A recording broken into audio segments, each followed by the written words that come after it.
of them, not the worst parts, the best parts. This is the best of the rest. Hello, and life is good, but it can be better. Welcome to Best of the Rest, the show where we take a second look at comic book movies that were poorly received upon release, but challenge ourselves to only talk about the things we like and what the movie does well. This week, we are talking the 2020 film Wonder Woman 1984. My name is Chris Logan, and I am joined, as always, by the god of useless comic book trivia, Andrew Williams. Are you ready for this one, Andrew? I am. Useless is on the nose there. I was debating if that was like mean, but I think you get the spirit that's in. Like, yeah, I get the spirit of it. It's But this was a big. This was kind of this was really. We'll talk about it a little bit more, but this was kind of a life preserver when there were no films coming out. This was one of those big ones that was like hyped up as like, in COVID times, being a big new release. Yeah, it was like on Christmas. So Tenet, The New Mutants, and Wonder Woman 84, the big three. Yep, it was. The big three. It was a very odd cinematic universe. It didn't last very long, but fun fact. But yeah, so no, none of those movies are the highest-grossing film of 2020. Do you know what it is? Was it one of those anime movies? It's one of those anime movies, Demon Slayer, and I forget Demon Slayer. The subtitle, it was, but, yeah. I have seen it though. I watched that with, I guess, friend of the show, my daughter. Never watched the show before, but I watched the movie. A little confusing, but cool animation. I don't know. It's just neat that that's the #1 box office movie worldwide. And there's a lot of asterisks next to it, but pretty cool. Yeah. Well, Andrew, what's your history with this movie? Wonder Woman 1984. Did you venture to theaters to see this one, or did you watch it at home? I watched it at home. I was at home on Christmas because I went to Texas for Christmas afterwards. So I'm pretty sure I watched this Christmas morning or Christmas Day at least because what else was I going to do? I mean, yeah, same. I watched this Christmas Day. It was a small Christmas because, of course, you know, COVID times, lockdown times, pre-vaccine. We were still not getting out too much, but my family came over, my dad came over, some siblings, so we had a small household in the living room. We watched a double feature on Christmas Day of Pixar's Soul and Wonder Woman 1984, and it was a good time. I gotta say, I had a pretty good experience watching this movie the first time, because, I mean, it's Christmas Day. I freaking love Christmas. I love the spirit. I love everything about it, and I had a good time watching this. I hopped on the internet shortly afterwards and read up on it, and yeah, you know, fist came out of my phone, punched me in the face. Not a lot of other people shared my enthusiasm. But that being said, I haven't rewatched the movie until this week preparing for this podcast, so it was interesting to go back to after kind of getting a feel for what that reception was. I agree. I had a very similar experience. Like I'm a huge fan of things like, obviously we know that I love the Christopher Reeve Superman movies. So when we've got like a bright, optimistic type superhero, that's always something I'm going to like. Like I said, at the time, we had not had a lot of new movies coming out. I thought the hype for this was pretty high. People seem to really like the first Wonder Woman with Jenkins and Gal. So it was, I feel people were pretty hyped for it. But yeah, it was, I feel like you and I like talked about it and I was like, you know, that was a pretty good time. Right. And then both agreed that like the internet was like Nah, I said, bro. I don't think I've heard like of the general like immediate friend circle I have. I don't think anybody I knew was talking positively about this, even on like a base level. It was, it was certainly an experience. Yeah, same. It's also one of those movies that feels like it was advertised forever because it got delayed a few times for obvious reasons, and then finally dropped the first or one of the first movies to release simultaneously streaming and at movie theaters, which was revolutionary. And that was at the time, crazy. But yeah, I remember like the poster for this movie, a super colorful poster with the gold armor, being up at my local Alamo Draft House like forever. Like, I faded in the sun and got all wrinkled and stuff because this movie was advertised forever. Little did we know there's movies with even longer advertising cycles. Like Morbius was advertised for like 12 years, I think. I think 12 years between trailers for that. I think at least a decade. I think we've finally gotten past all of the COVID releases. Now that Top Gun might be the last one. Is it in theaters yet? Top Gun is not yet. It'll be out the end of this month, I think. But I think Top Gun is now the last one. I think after Top Gun, we'll have finally gotten through all of them. Which, I'm sorry. By the time this comes out, I think Top Gun will have come out. But no, I think Top Gun finishes it. So I think now we've finally moved past all the COVID releases. Because Top Gun was an interesting one, though, because I don't feel like I've been watching Top Gun trailers this whole time. Like, I feel like I saw those trailers for a while and then they disappeared. Yeah. And then they started it up again. Morbius, I definitely saw that trailer for 17 years. all 22 years of watching that trailer has definitely taken a toll, to the point that now that 30 years has passed, I just feel old. It's terrifying. Yeah, Top Gun Mavericks, me end of an era.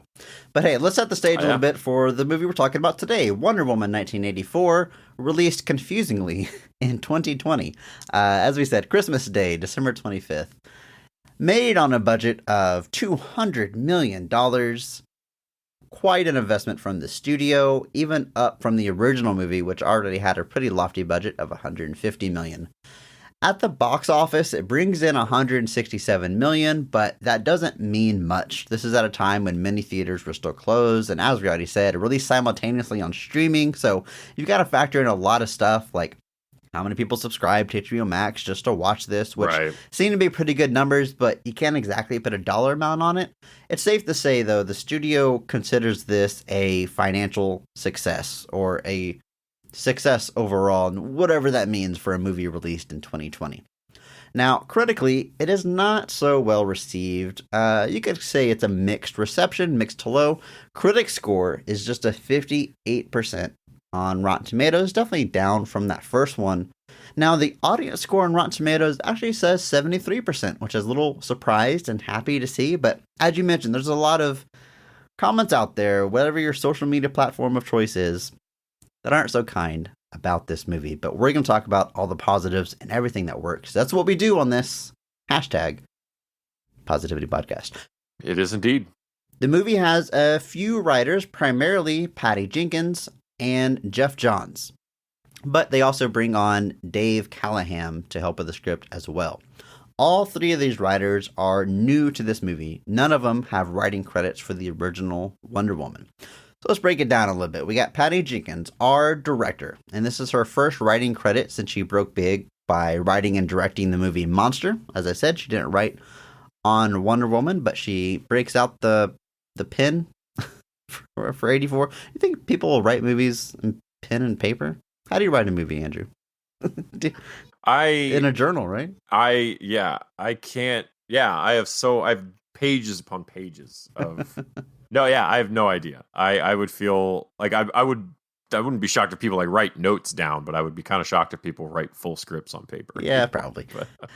Jeff Johns, another credited writer. Now, Jeff Johns is huge in the comic book world, one of the biggest creators out there.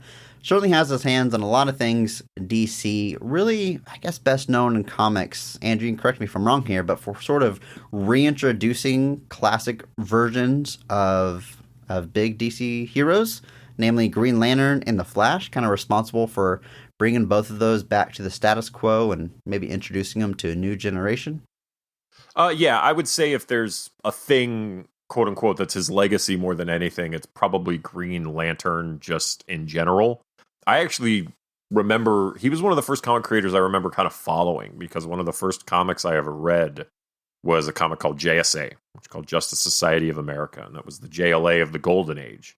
And he kind of came in as a writer for that early on in the run, which is all legacy heroes. It's a very interesting, really, really good book that I liked. And then he wrote the Wally West Flash for a long time, which was interesting. And then he jumped around, but Green Lantern, starting with the return of Hal Jordan, like you mentioned. So what he does is he brings back Hal Jordan, who had died in the comics about 10 years prior, and brings him back and puts him back as the guy. the Green Lantern, and builds this entire mythos around him. This starts with bringing Hal Jordan back, but he expands it. He introduces the like emotional spectrum, and ultimately builds to Blackest Night, which is this big, massive DC crossover event that was Green Lantern centric, which kind of one of the first times that it ever happened. Green Lantern has always been in the DC universe, but the focus is usually on a lot of other things. So it was interesting to see Green Lantern get elevated to that point where this was a Green Lantern event. And then he doesn't take nearly as long with it, but then does do the same thing with Barry Allen as the Flash. He brings him back as the Flash, and then that builds to Flashpoint.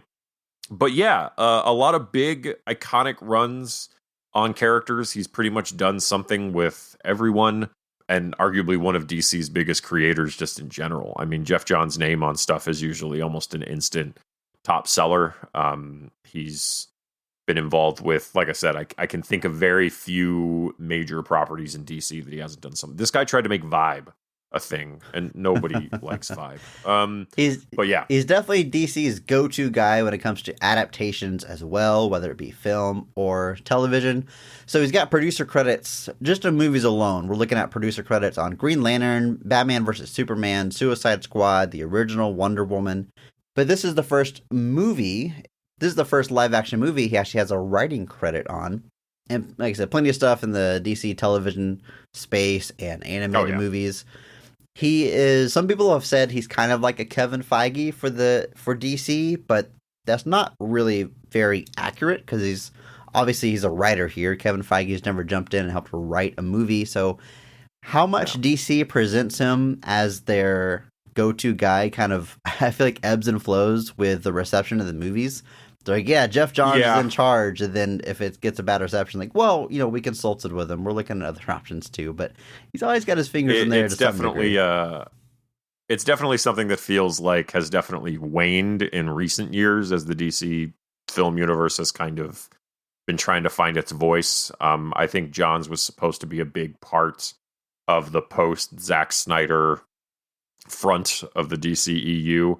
And I think some of the fallout that came from that kind of pushed him into the back a little bit. But obviously, he's still producer credit on all the CW shows, the Superman and Lois show, and still has credit on a lot of these movies. So, I mean, there's clearly still some influence there. And like I said, he's still one of DC's biggest creators. So, I mean, it is nice to see him kind of get in on the writing credits here. Wonder Woman is a character I don't think he's done an extended run on. I think he's done a few stories here and there, and obviously he wrote Justice League for a good chunk of time. But yeah, interesting to see him get involved in the thick of it for once. As for our last credited screenwriter, Dave Callahan, he is sort of a, we call a script doctor there in Hollywood. A lot of co-writing credits, a lot of coming on board a little bit later in production and punching up some scripts. He's got co-writing credits all the way back on Doom. Remember that Doom adaptation, Andrew, starring The Rock? Also The Expendables, Zombieland, Double Tap, an uncredited rewrite on the first Ant-Man movie, and since doing a Wonder Woman 84, also has some co-writing credits on Shang-Chi and the upcoming Spider-Man Across the Spider-Verse. So a little bit of everything this guy has done. A little bit. Also was a creator on a show that I've mentioned that you should watch. Jean-Claude Van Johnson was a creator and writer on that show as well. And that show is fantastic, and you should all watch it. Thank you for reminding me. I do need to go and watch that. It's on Amazon, I think, right? Yeah, it was Amazon. Okay. I didn't realize they had shows besides The Boys on there. So I'll have to go look it up. And of course, the movie is directed by Patty Jenkins, back from that first one. Andrew, I feel like Patty Jenkins is the first time that DC has sort of tried to right the wrongs of the MCU. Patty Jenkins was involved in the Thor movies, I think Thor 2, before getting removed from that project. Yeah. And so DC kind of raised their hand like, oh, well, we'll let her direct our female superhero movie. And of course, they later do that with James Gunn after he gets fired from Guardians 3, bringing him on board for the Suicide Squad. It seems like very deliberate moves on their part, yeah? Yeah, it was interesting because I remember she was involved in Thor: The Dark World. That was Thor 2. I think she left the project though over ultimately just not really just not quite vibing, I think, with the overall just idea of what they were going. Because it's interesting. Patty Jenkins is like she's very selective about her. Like she directed Monster and then directed nothing until Wonder Woman, film wise. Television, she's been all over television. Arrested Development, Entourage, The Killing, but a bunch of really great. She kind of for a while there was kind of your go-to pilot director. You wanted your pilot to kind of come out the gate and make an impression. She was doing a really good job with a lot of those. But I know she was approached for Dark World, and that would have been interesting because that would have been really early on in the MCU, relatively speaking, for a female director to get involved. So it is interesting that she kind of leaves Marvel and then accepts the offer over at Wonder Woman. I don't believe she was the intended first choice. I think Michelle McLaren was who they were originally pursuing, and she's another big television director. She did stuff on Game of Thrones, Better Call Saul, Westworld, Breaking Bad. She did 11 episodes of that. So when they were talking about Michelle doing it, I thought that was a good get. And then they obviously announced Patty Jenkins, and I thought that was fantastic as well. So, yeah, I think, well, and to DC's credit, there apparently was always the intention for a female to direct Wonder Woman. That was always the notion that was always that was who they were looking at. They weren't really looking at male directors for Wonder Woman. And I think that's a good move. And that first Wonder Woman, I still think is a slam dunk on a lot of levels. It was the one thing where I was like, if you were going to slam dunk it, thank God it was this one. Yeah, definitely. Yeah, I think the no man's land scene of the first Wonder Woman is one of the best scenes in the DCEU. It's so good. Absolutely. I talk a lot sometimes about how there's moments where actors start to embody the character. Like sometimes it takes a few movies for them to really kind of hit that moment where you stop seeing the actor and you start seeing the character. Like Downey as Iron Man happens like in the first movie. Like that moment at the end where he just looks at the crowd and he's like, I am Iron Man. You're like, yeah, that dude's Iron Man. There's no question. Chris Evans, I think, took a little bit longer, but his whole freedom, this isn't freedom, this is fear speech from Winter Soldier. I was just like, oh, whoa. It's like, this dude's Captain America. Yeah. I just feel it now. That No Man's Land scene for Gal was definitely it for me. Like, she's just doing that. And I was like, man, that's just Wonder Woman right there, top to bottom, no question. And it was great. But yeah, I mean, I don't know if I'd go as far as to say Warner Brothers was actively like looking at what was happening in the MCU and being like, oh, let's fix all this. But in the case of Patty jumping under Wonder Woman, I'm certainly glad they did. And obviously James Gunn's The Suicide Squad was a blast too. So, hey, I'll if it works, whatever they're doing, I'll take it. Yeah. All right, let's jump into this one, Wonder Woman 1984.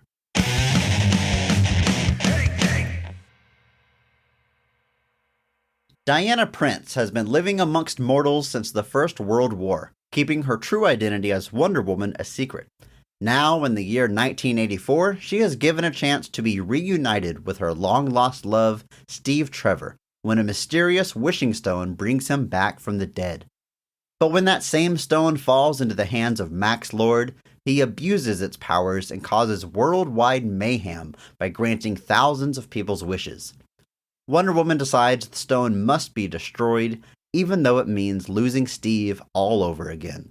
But standing in her way of confronting Max is Barbara, Diana's friend and colleague turned villain, who is not ready to give up the supernatural abilities granted to her by the Wishing Stone. Wishes, a lot of wishes in this movie. That's kind of the theme of this movie, a bit odd. Yeah. Yeah, it is. Yeah, it is, Chris. It's weird. Yeah, it is. Yeah, it is, Chris. It's weird. All right. Nothing further. We're going to talk about those wishes and those scenes and all that good stuff. But before we do, let's take a look at this cast, starting with the high point, the best casting and best performance of the film. Every week, we recognize one person who goes above and beyond with their performance, that they are single-handedly raising the quality of the entire movie with their performance, or at least the role that they were given. We recognize that person by giving them the Mark Strong Award. Andrew, go ahead and kick us off. Who gets your Mark Strong Award for Wonder Woman 1984? I think there's some really good performances in this movie. I want to lead with that. I agree. There's a lot of people where I think there's you could almost give this Mark Strong to anyone and I would not question it whatsoever. But I got to start at the top. I'm giving it to Gal Gadot as Diana Prince / Wonder Woman. Hell yeah, Andrew. Hell yeah. I agree. I am also giving it to Gal Gadot. I'll gush about her some more in a second, but go ahead. Why are you giving it to Gal?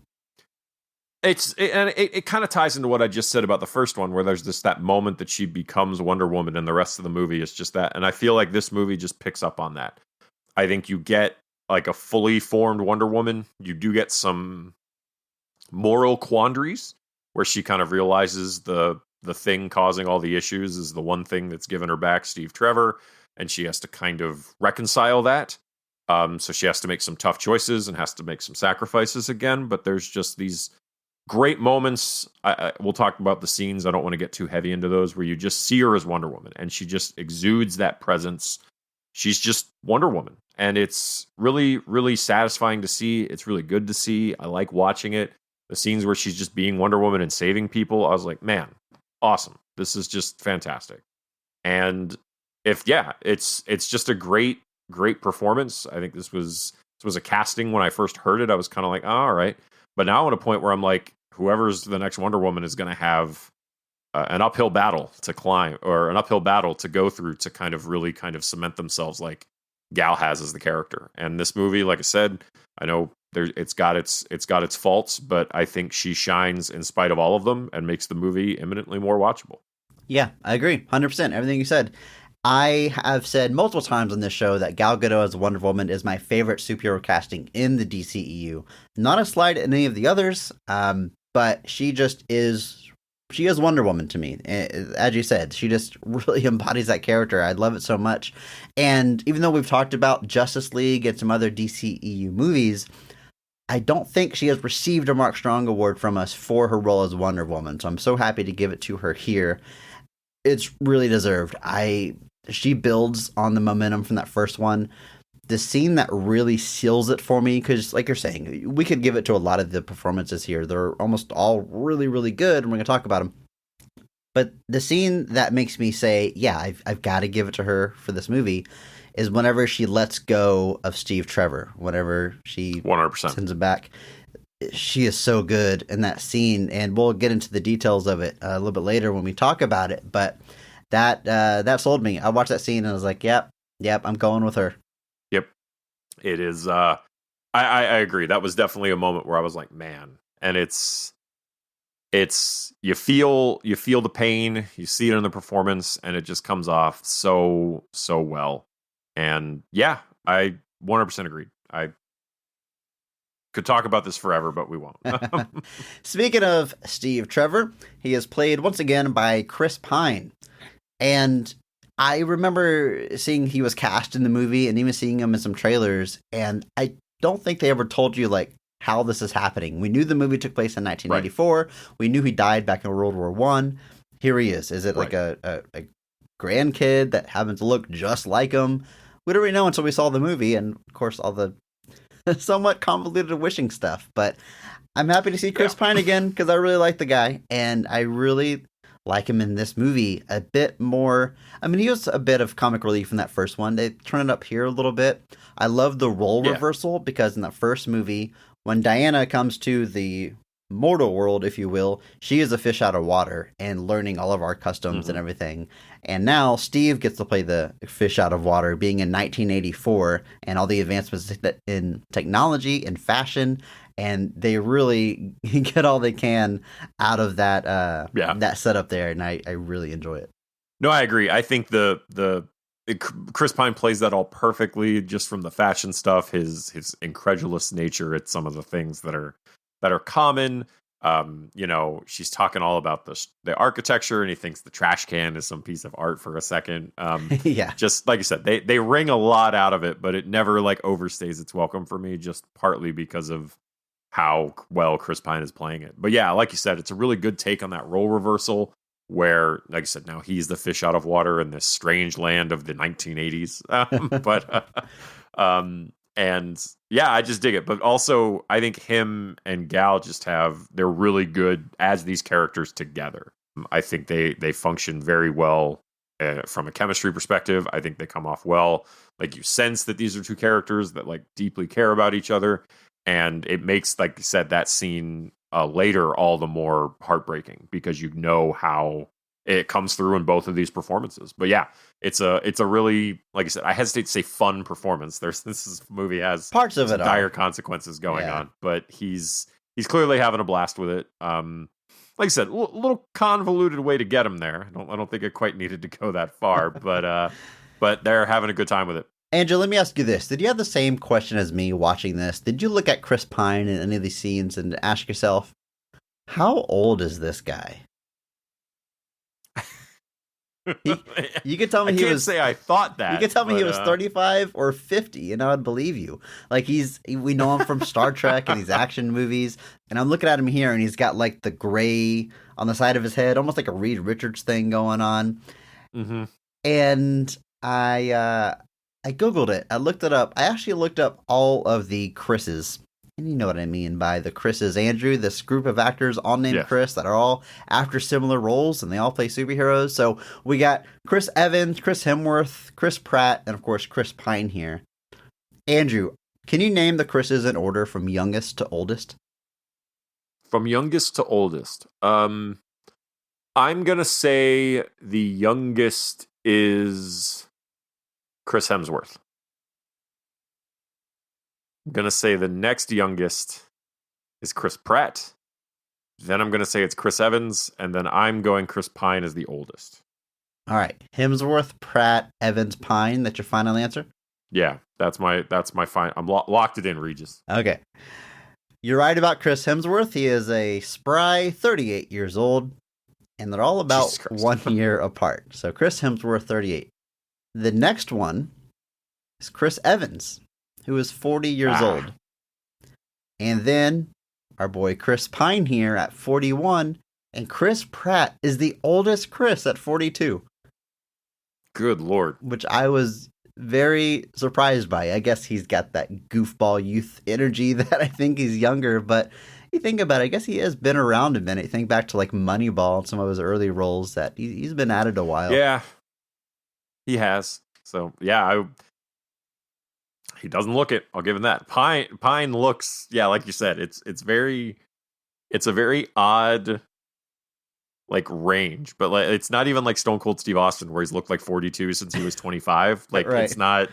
It's like Chris Pine can just actively be like anywhere in like a 20-year age range, and it's acceptable or believable. Pratt looks younger, so good for him. Yeah, good for all of them. You know, I'm younger than all of them. I'm the youngest Chris. So I don't know if that's is that a brag? So good for you. They might have more money, but Why I'm not? younger. I got youth on your side. Alrighty, moving on through the cast. We have Kristen Wiig as Barbara, also known as Cheetah, although I don't think they ever call her Cheetah in the movie, but we all know who it is. I love Kristen Wiig. I love everything she does. I wish she was in more movies, but whether it's MacGyver or Barb and Star, some of her wackier, goofier comedic roles. MacGyver. Yeah, MacGyver. She's in MacGyver. Of course, I mean MacGruber, whether it's MacGruber and Barb and Star, some of her goofier roles, or like her small part in The Martian where she shows up and never makes a joke. Plays it almost completely straight. Yeah, exactly. Yeah. Or here, where it's kind of a mix of both. She's got serious moments, but still some comedic moments. She's just wonderful in everything that she's in. I love seeing her as the main villain. I would say she is probably... It's a bit of a trope in this movie where she's like the nerdy outcast, and then she gets powers and becomes a villain. We've seen that with Jim Carrey's Riddler. We've seen it with almost every version of Catwoman, whether it's Halle Berry or the Michelle Pfeiffer one. I think she plays the pre-powers part, the nerdy outcast part, the best I've seen in that trope. She's actually very believable that she would be a klutz or a goofball, or people are like, who's this weird girl? Because we've talked about, like Halle Berry, she's a freaking model and she's gorgeous, and they just put her in like a baggy shirt and expect you to believe that like she's not popular. Yeah. But Kristen Wiig, through her performance and everything that goes with it, I think she sells that, again, pre-villain part better than anybody I've seen in that trope. I don't know if I'd say she's the best. I do like Michelle Pfeiffer's, but I It is very good. I think I like that in this movie she gets to have that range as part of it, though, because she starts off obviously as like the kind of meek, not very confident, shy character. And by the end of this movie, she's fully assertive, confident, and like I said, that sequence where she kind of goes bad, where you can kind of see where the wish is starting to corrupt her, I think is a great scene, and she sells it perfectly. But like you said, from her filmography, you know that she can play it straight. She can be like, obviously things like Barb and Star, which if you have not seen Barb and Star Go to Vista Del Mar, I cannot recommend that movie enough. I don't think I've ever seen a movie like Barb and Star Go to Vista Del Mar, and I probably never will again. Yeah, there's truly nothing else like kind of it. thing. It's so bonkers. It's so bonkers and ridiculous, and that's all I'm going to tell you. I won't give you any more information. Just definitely watch it. But even like she's in, I'm not a huge fan of it, but she's in Darren Aronofsky's Mother, which is just a weird Darren Aronofsky movie. That's really the only way to describe it. But she shows up in that, and again, it's man. I know I don't get it. It's too deep for you to understand. To be fair, I don't know if he gets it either. but and from comedy stuff, like I like her. I know it's controversial. I like her in Ghostbusters, but her entire filmography is full of just this range where you can see it, and she kind of gets to put a lot of that on display here. And I think it all comes off pretty good. When they announced her casting, I actually thought it was perfect. I was like, good, yeah, because she can play all the different pieces of Barbara and all of that, and I think she does a great job with it. Definitely an asset. I've got one last person to talk about. That we've pretty much covered the entire main cast for such a long movie with a pretty wide scope. It's pretty tight as far as number of characters in this movie, but Pedro Pascal plays Max Lord, and man, he is going for it, really leaning into this role. He is. And like we said at the top, I mean, we both agreed on Gal, but Gal Gadot, Chris Pine, Kristen Wiig, Pedro Pascal.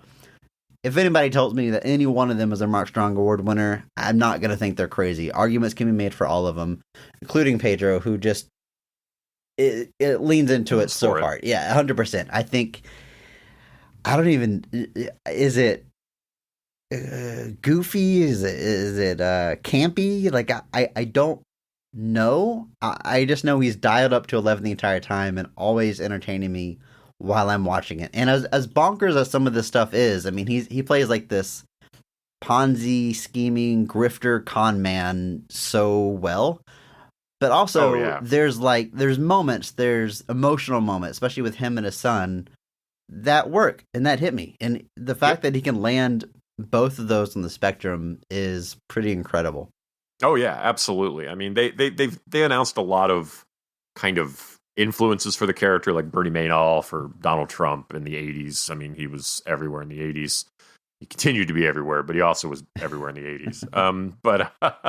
And they also mentioned like Gordon Gekko, or even like Gene Hackman's Lex Luthor from Superman the movie. It is an oddly layered performance, because there is this like villainy to the character. Like, obviously he's got this greedy motivation, but there's also this like deep insecurity and this drive to just be more than he is and get there at whatever cost. And he's got his son kind of acting as that kind of tether back to the ground that he loses sight of. And then ultimately at the end, it's the thing that kind of brings him back down. And, but yeah, he lands pretty much all of it. He's, like I said, is it campy? Is it over the top? Is it, is he hamming it up? I think the answer is yes to everything. Yeah. I think he's just literally going wherever it takes him. And he's Pedro Pascal, the guy. I just recently saw him in The Unbearable Weight of Massive Talent, where he is hilarious alongside Nicolas Cage. Like, that was unbelievable. I didn't know you saw that. Is it? How's the movie? That is 100% worth watching. It is absolutely a blast. When I see that trailer, is it everything that I hope it's going to be, Andrew? I assume it will be, yeah, because it was for me. Like, I had a blast with it. I like, the minute the credits rolled for that, I was like, that was just a fun time. I was like, that was I was like, I think we're in the middle of a Cage-assance, and I'm all for it. But Pedro Pascal is no slouch in that movie either. He is up to the task of existing alongside Nicolas Cage, being Nicolas Cage. Can't wait to see it. And Pedro Pascal really came onto my radar. I think same for a lot of people with The Mandalorian. Even though you don't see his face hardly in that show, the fact that he gives that performance is pretty incredible, and it really seems like he's blown up since then. Of course, you just mentioned what the hell's it called? The Incredible Weight of Massive Talent. The Unbearable Weight of Massive Talent. The Nick Cage movie. He's in the Nick Cage movie. He's in the Last of Us HBO adaptation that's coming up. So yes, he's in this Wonder Woman 1984. So really blowing up. Good for you, Pedro. But he had a brief run in Game of Thrones, which was also a huge part of that. He was also on the Netflix show Narcos for several years. He was a main role in the first few seasons, and then the lead in season 3. So yeah, things have really congealed for Pedro Pascal, and now it feels like I said, like he's everywhere. Fun bit of trivia, he was in the 2011 TV pilot for Wonder Woman. The show did not get picked up for a series, but he's in the pilot that they shot.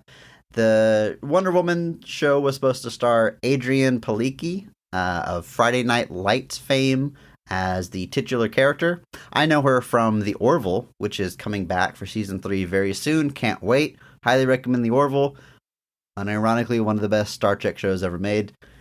And I was reading up on this pilot a little bit. Again, did not get picked up for a series, but the theme song was performed by Christina Aguilera.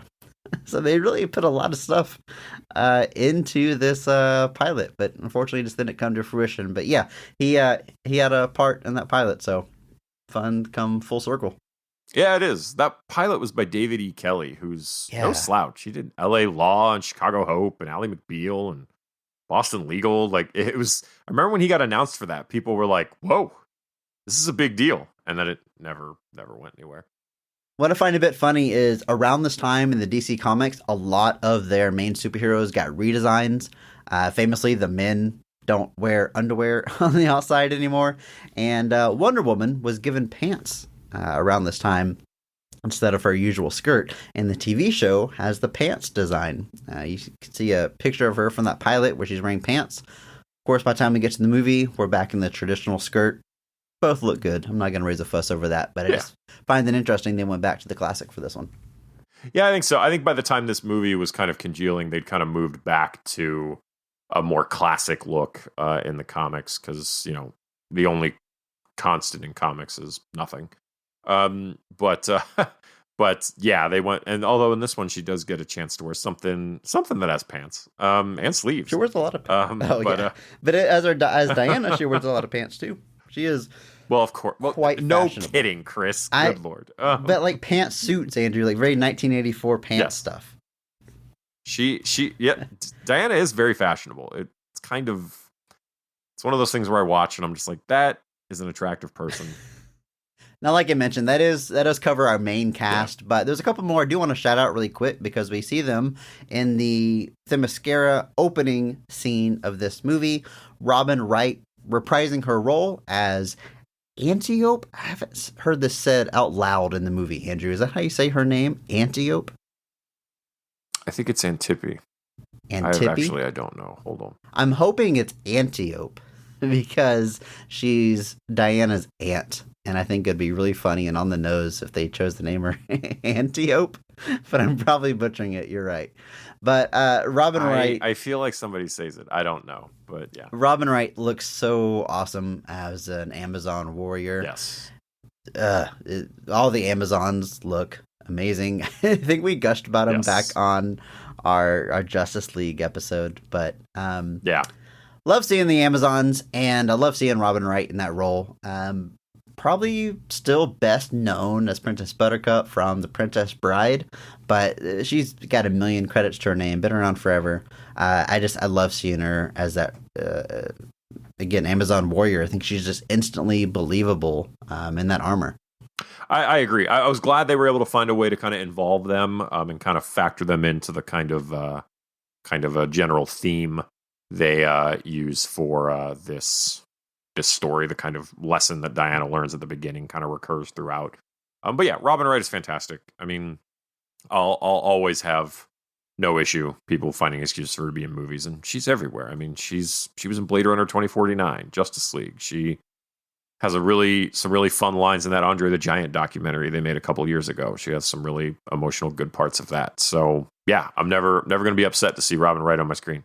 Yeah, I feel similarly about Connie Nielsen returning as Hippolyta. Even though her character obviously passes away in that first movie, because this is a flashback, we get to see her in the role again, and it is nice to do so.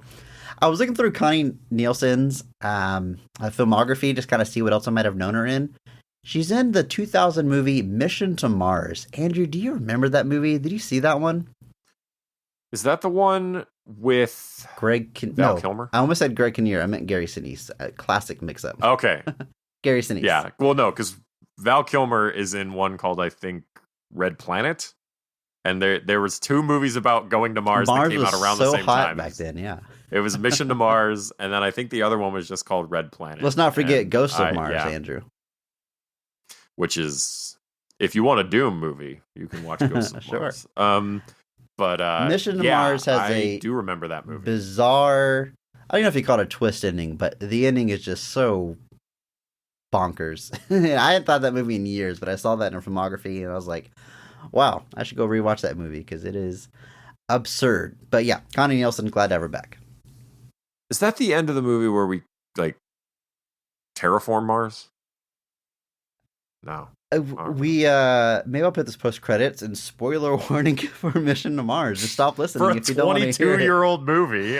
They find out that we are descendants of these aliens, like they created life, and then I think it's Gary Sinise. One of them decides to go with the aliens to the next planet, and he goes on to live with them instead. It's so weird, but the aliens show them the history of the universe and how they spread life. Right, and they sent something to Earth. And that's when the life on Earth explodes, is because the Martians sent something there.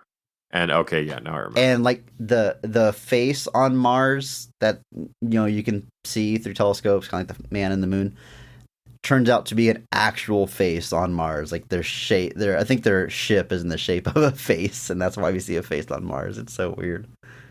So ridiculous. I'm gonna have to watch it now because that's Gary Sinise, Tim Robbins, Don Cheadle. Yeah. That's a heck of a lineup. But I did just look. So Mission to Mars comes out March 10th, 2000, and Red Planet comes out November 10th, 2000. Wow. And that's Val Kilmer and Carrie-Anne Moss and Benjamin Bratt.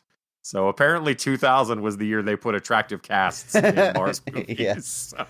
I got a Armageddon, was it Deep Impact? Deep Impact type thing? Yeah. All right, Andrew. Let's jump into this movie. What a sidebar.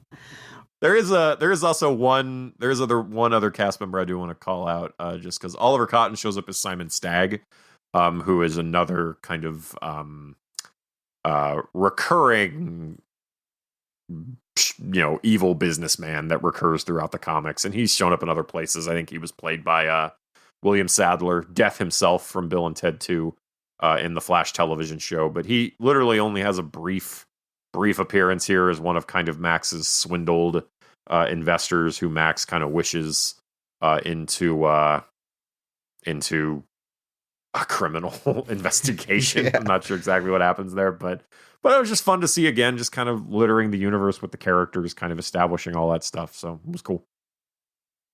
Well, let's jump into the scenes of this movie. We're going to start with the best scene of the film, or at least our personal favorite. Andrew, go ahead and kick us off. When is this movie firing on all cylinders? What is the best scene of Wonder Woman 1984? I hesitate to say this because I think it might end up being your favorite scene as well. And I know I bet the audience likes us to have different opinions. Hey, we already agreed on a Mark Strong award. Go with your heart, Andrew. We did. Go with your heart. Okay, so I'm going with when she renounces Steve, leading into the flight sequence. Okay, it's not what I picked, so we're safe. Okay, all right, good. We're fine. But you kind of called, I was watching it, and for a long time I thought it was going to be a different scene. This is a long movie. There's a lot of scenes, so I was kind of locked in to one or two. But then I watched this, and obviously just the emotion that comes through in the scene where she has to renounce Steve, and then like she starts running away, and as she runs away, you can see that like the injuries are healing and the powers are returning. And she uses the lasso and she starts jumping, and then she's like in the sky and she's like hearing Steve talk to her about like what flying is and all of that. And that's when she kind of really finally realizes, oh, I can do this. I can, and starts basically learning to fly essentially. And it kind of came off the same way to me that in Man of Steel, the scene where he learns to fly 100%. is Definitely what I thought of. One of my favorite scenes in that whole movie. But this is also very different because, like, in that one, it's Superman kind of jumping and learning the process. And this one, she's in the sky and she's hearing these words from Steve, who she just had to renounce essentially because she knew him being here was wrong. And it was just like I thought it was a really good thematic jump to be like, we've had to, she has to give up Steve. But this is one of the lessons that she'll keep from Steve is being able to now just fly essentially. And it all hit me. Like I'm sitting on the couch and I'm like, man, I'm emotionally compromised. This is terrible. So good. And I just had a really good time watching. Like it was just a really good experience. I won't say a good time exactly. It's not like a happy sequence of events, but yeah, I just like hit like when we moved on from that. But I was just like, man, that like stuck in my head. I was very emotionally moved. And I think it was a cool way to kind of introduce that asset of the character being able to fly. And I think obviously it's preceded by a big emotional beat that we both kind of agreed was a huge moment in the movie as far as us realizing that her character was the Mark Strong. So yeah, I'm giving it to the kind of that back to back of the renouncement of Steve followed by the kind of learning to fly sequence. Yeah, it's so good. It comes pretty late in the movie. As you said, this is a long movie, but it lands. It's probably, I don't want to turn this into a backhanded compliment, but it might be like personally what I feel like is the climax of the movie. I think we're coming down from this point. Because it just lands so hard. That goodbye, I mean, it's really just the two of them face to face, just coming to terms and realizing what they have to do, and just we get to watch their performances in the face. And there is a score. It's not silent, but it's also not trying to like force an emotion with a big crescendo or anything. It's just letting this play out, letting these two fantastic performances work off of each other. I think the writing is really good. She says, "I can't say goodbye," and Steve says, "You don't have to. I'm already gone." And that's when she turns and, like you said, literally runs away from the pain and what's happening. And that, I mean, her performance delivering those lines and the close-up of her face are all great. But even in her run, she's giving a great performance. In her running, in this action scene, you can still see the pain and the resolve and the coming to terms with it before finally leaping into the air. It's just such a good visual for what she's going through right then. Man, I agree. It's a great scene. There was 3 scenes of this movie I was debating for a pick for favorite scene, and I ended up going with my gut and about to talk about it. But there's a lot of good scenes in this movie. And like I said, it's also a really long movie with a lot of scenes, but there's a lot of stuff that really lands and works for me. And it's not quite in the same scene because we start jumping around to some other plot points and then coming back to her flying. But she also lassos lightning as she's flying through the air, which is cool. It's awesome. It's so cool. I remember when people online were just like, that scene doesn't make any sense. And I was like, yeah, that's the moment the movie breaks and it's no longer totally lost me. When she's lassoing lightning. That's suddenly the moment where it's like, up, nope, we've gone to... No, a demigod with a magical lasso could not use it to lasso lightning. That's ridiculous. Like, I was like, the minute she did that, like, I was actually watching it earlier and like Liz walked into the room and it was the sequence where she was like learning to fly and I was like, oh yeah, something dope is about to happen. And I thought it was the lightning sequence, but it's further away than I thought it was. So I was like, no, come back later. Yeah, it's great. I love it. Definitely, as far as emotionally, the hardest hitting scene. Yeah. So great pick for favorite scene. The one I'm going to go with is, like I said, it's what my gut said to go with because I had the biggest smile on my face both times I watched this movie. It is Wonder Woman's reveal in 1984 at the mall. Yep. It is so much fun. Yep. I feel like this scene, again, kind of worried about doing a backhanded compliment. The tone is totally different than the rest of the movie. But I feel like it's kind of doing that on purpose. It's almost like maybe an homage to the old TV show at the same time. I don't know why it's different, but I'm glad it is because it's so much fun. If the whole movie was like this, I would gladly have accepted it. It's a bit corny, a bit campy, but it's just old school heroics. So you see her like saving some civilians, but you just see like someone's about to get hit by a car and then her boot comes into frame and hits the car out of the way. You just take these flashes of her costume. And then at the shopping mall, there is a robbery going down, and this robbery escalates very quickly because whenever the security pulls their guns on him, this guy's like, I'm not going back, and he grabs this little girl and dangles her like over the side of the balcony. I'm like, good, what's your end game here, bro? I'm not going back to prison. Let me commit as many crimes as possible. Like, that was. I'm not going back to prison. Now I will kill this child. Like it. I don't know how you think this works, dude. But we get this great, finally, full body reveal of Wonder Woman when she jumps up to the second floor onto frame, and she looks awesome. She's got this bright, colorful costume. The score, my God, this Wonder Woman theme, we've gushed about it a lot, but they use it at all the right moments, and they are sure to put that super cool guitar riff here.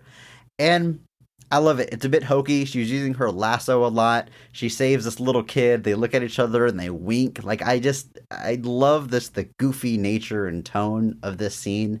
Like I said, the whole movie is not like this, but this scene is so good. The tone. And also, Andrew, this is a gorgeous movie. It looks so good. So good. I love how bright and colorful this mall is and this whole scene is.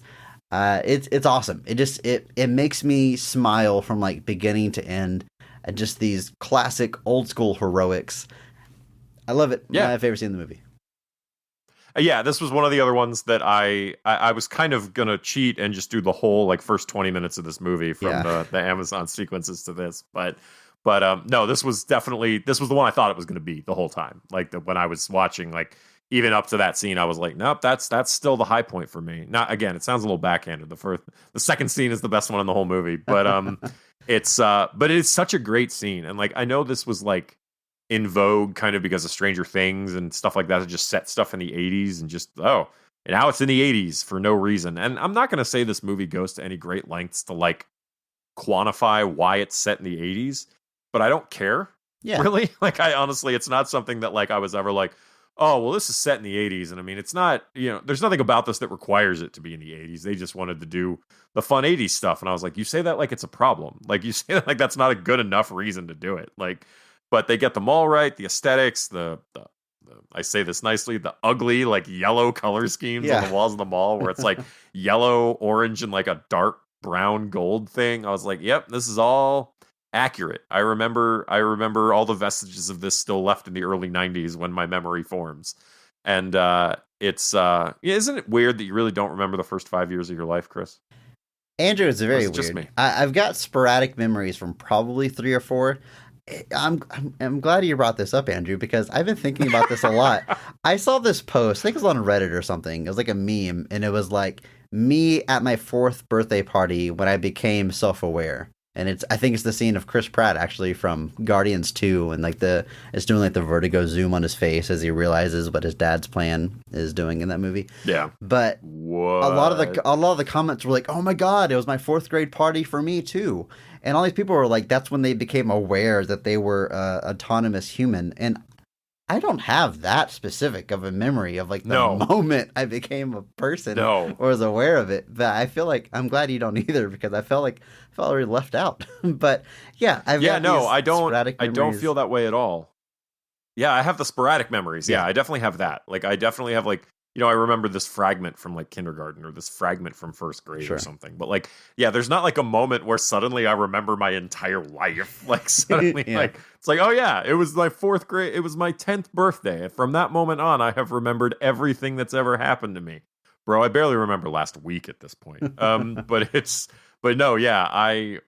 I definitely struggle remembering like things before a certain age. Like, it's definitely the fragments get hazier and more limited. But I always think that's strange that there's whole years of my life that I just don't remember.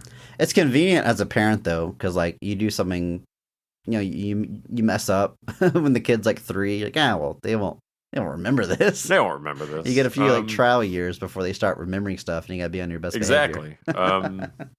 I'm sure that's what our parents did. 100%. Although I was the second child, so by me they were probably just like whatever. And then my brother got it even worse. He's the third. He's fine. It's the third child. He's fine. No, yeah, but getting back to this scene. I want to take a stab at why it's set in the 80s, because the DCEU set up this very strange thing for a Wonder Woman, where the first movie we see her during the First World War, but then we also see BVS and Justice League, where we find out she's been in hiding the entire time. Right. And so you either make a Wonder Woman sequel post Justice League, which is, they weren't ready to do yet, or you make it during this time period where she's not a public figure. And if it was during the time of smartphones, it'd be pretty hard to have a big action set piece at the mall, but not have a bunch of people recording footage of her.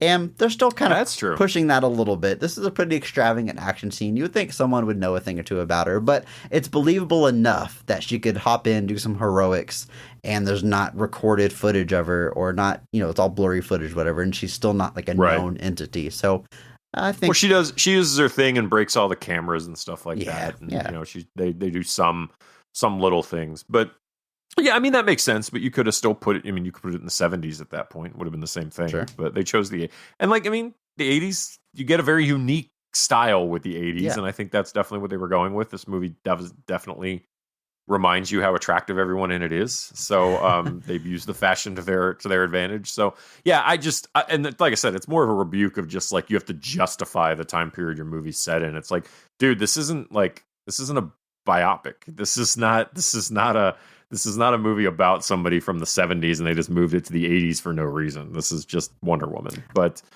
I think they find love this scene. The right balance too of it's set in the 80s, but you're not constantly being hit over the head. You're not bombarded with it. Hit songs from the 80s, nods. And they're not like, oh, try this new Coke or whatever. Like it's just it is the 80s. You can tell in the fashion. There's a few jokes about it, but it's not overwhelming. So I think it's all handled pretty well. They did do the new Coke in Stranger Things, and I actually had some of them for a long time. They put out a set, and I had them so long they expired because I was afraid to drink them. But I don't know why, but I was. But no, I got them like when the last season of Stranger Things came out, and then the pandemic hit, so no one to share them with. But I do love this scene. I think it's a great, like you said, it's just Wonder Woman saving people and stopping a robbery that escalates extremely quickly. Like you said, the music here too, shout out to Hans Zimmer. He did not score the first Wonder Woman, but Hans Zimmer did write that dope-ass Wonder Woman theme from BVS. So he comes back to score this movie in total. And I actually love the score for this movie. Like, by and large, it's really good. The kind of riff he does on that theme during like some of the Amazon sequences where he adds like the vocal piece of it. I thought that was like extremely, like, it really added this majestic feel to a lot of things. I liked it a lot. So Hans Zimmer can definitely be a guy who can put in a score where I don't always remember it, but when the dude shows up, he shows up. Yeah, and I remember the trailers for this did have like an orchestral version of Blue Monday by New Order. Yeah. Like I remember that. But yeah, generally the movie kind of I think maybe there's like maybe 3 songs, maybe. Like I know there's I know Welcome to the Pleasure Dome is there by Frankie Goes to Hollywood, something by Gary Newman, and then I feel like I heard a Duran Duran. It's definitely not obnoxious though. Yeah. But it's not, and even then, like Gary Newman, like if it's not Cars, it's not a song anybody's gonna know. If it's, you're avoiding some of the more finger pointing type songs where it's like, oh, the 80s. So it's definitely a good balance. But I do love this scene, classic super heroics. Just again, that's what I love. I want to see these people being superheroes, and I think it's a really great sequence, top to bottom, to just again reestablish how Wonder Woman is. Like I said, this is a bit of a twist kind of in BVS / Justice League. They kind of implied that she had been doing nothing the whole time, but this movie kind of goes back and is like, you know what? She was doing something. Yeah. And maybe it was from the background, maybe it was from the shadows, but she was doing something. And I dig that. I like it a lot. So Great pick, Chris. Last thing Great I want to pick. say about the scene is Wonder Woman uses her lasso. She wraps it around a banister, and she swings and skates across the ground before lifting back up. I don't know why she does it, but I love it. Just seeing her boots sliding across the ground. It's awesome. For no reason. No. But hey, it looks cool. It looks cool. Sometimes looking cool is the only excuse you need. Andrew, you mentioned the Amazon sequence that kicks off this movie, and yeah, it's a great 1-2 punch of that Amazon sequence and then the mall reveal.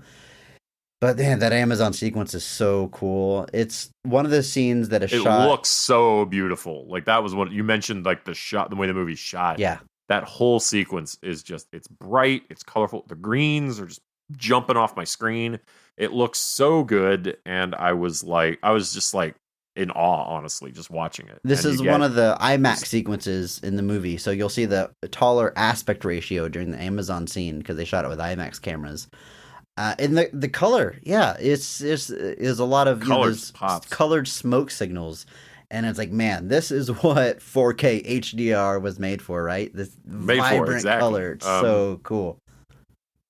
Yeah, I agree completely. I was just blown away. Like I'd forgotten. Like I remembered the movie obviously, but like some of the shots, the coloring, things like that, I just kind of escaped my mind, and I was just like, man, this just blew me away. But yeah, that intro Amazon sequence, you're getting Wonder Woman as a child here. You're seeing her kind of take part in some Amazon games, but she takes a shortcut. She cheats.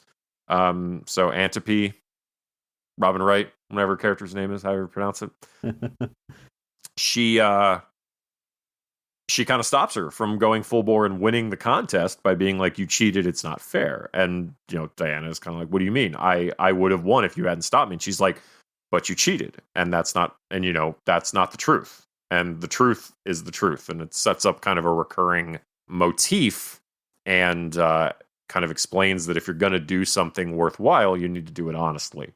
And, just kind of reestablishes that theme. And then, like I said, the lasso of truth kind of embodies that. And then throughout the movie, just that idea of being honest. And that's kind of what's required of her to kind of renounce Steve later. She has to be honest with herself. This is not real, essentially. Like how Steve ends it with, you don't need to say goodbye because I'm already gone. Because Steve That's the truth. was kind of never there in the first place. Yeah. And so it's a good little kickoff to that theme. And then obviously her mother comes by and tells her that she kind of needs to be patient in her pursuit, and her time will come. And it obviously does. We know who Wonder Woman is now. But yeah, just to really, like, you get some fun Amazon action stuff here. You get horseback, archery, all that. Just the weird, like, games that is happening. Because, like, so many things are happening at once while the audience is, like, watching and, like, cheering on. So I'm like, man, you guys are really good at, like, keeping tabs on multiple things at once. I am not. But yeah, I like but how yeah, just love the sequence too. they have like this divine technology. Like it's very primitive, like bows and arrows and horses, but they also have like, magic lassos, but also they don't have TVs and monitors to watch. So they have to follow these smoke signals and lower a flag. And that's how the audience watching knows who's in first place by how low their flag is. It's just a funny combination of very advanced and very primitive. It just comes up to a cool look. Yeah, that obstacle course, man, would you like to run that obstacle course? It looks like a lot of fun. Assuming I could do it safely, but like jumping across those like poles as they race across, everything but the horseback riding, I would totally be into. Yeah, I feel so, like I was like, no, the horseback riding would be terrible, Chris. I'd never do that. Yeah, no. But yeah, if we eliminate that, then yeah, sure, it sounds like fun. I appreciate that Diana here, young Diana, is played by Lily Aspel, who is reprising her role from 2017.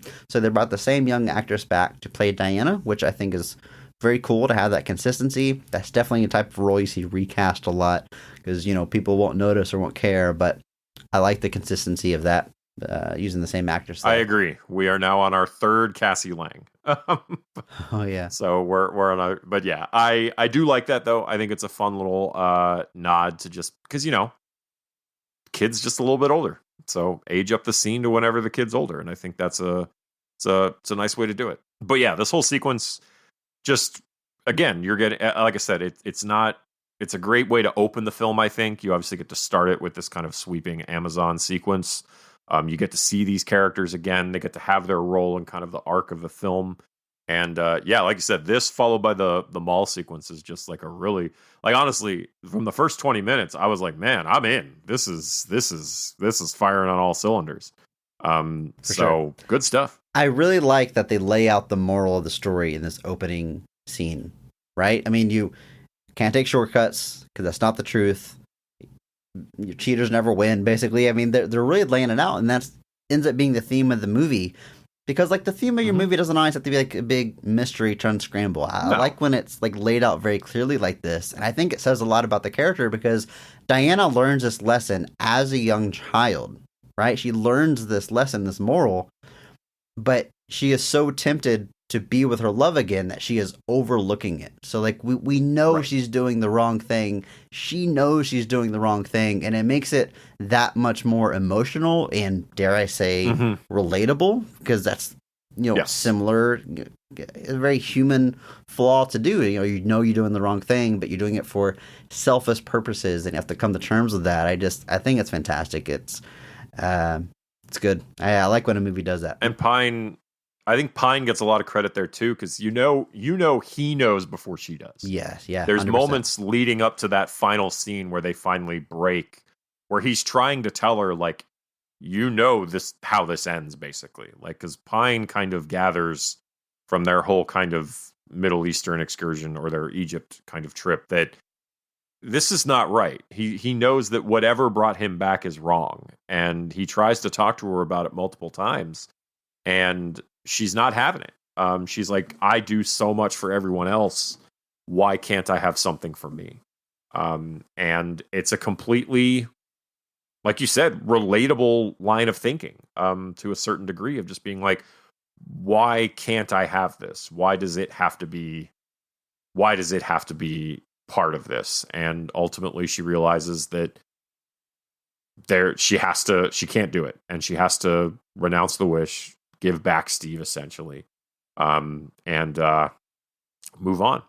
And it's good stuff. It reminds me of, in The Last Jedi, Yoda shows up halfway through the movie, spoilers, Last Jedi, and says, the greatest teacher. You're giving me crap for spoiling Mission to Mars, which is like 17 years older than Last Jedi, and you're just gonna trot off Last Jedi spoilers. It's not the finale of the movie, and Star Wars, everybody has seen it.